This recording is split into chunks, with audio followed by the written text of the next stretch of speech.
What is normally seen as the undercard debate is taking on a new importance in 2020, with Vice President Mike Pence and Senator Kamala Harris squaring off as President Trump fights the coronavirus. President Trump, Vice President Biden are the two oldest major party national candidates to have ever run for the presidency on a national ticket. Attracted some attention to the vice presidency.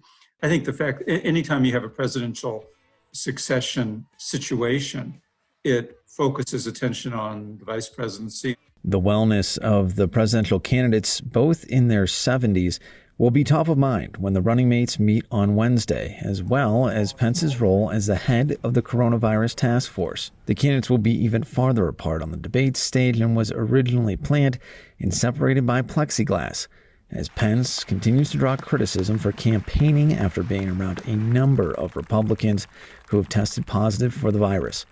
It's a notion the campaign has rebuffed. We have a month to go. We see Joe Biden and Kamala Harris out there campaigning. Certainly, they're not asking for a remote debate. Harris and the Democrats have picked up in-person campaign activities in recent weeks, including plans to begin knocking on the doors of potential voters. They enter the final month of the campaign with a firm lead in national polling, aided by negative marks President Trump received after a combative first presidential debate. That is likely to only increase the pressure on Pence for a strong showing. When the president told me he was headed back to the White House, he told me to head to Utah. And we're looking very much forward to the vice presidential debate. He'll take on a former prosecutor in Harris who participated in a number of debates during the Democratic presidential primary last year. But this is the first one where she can expect to spend most of her time defending a record other than her own.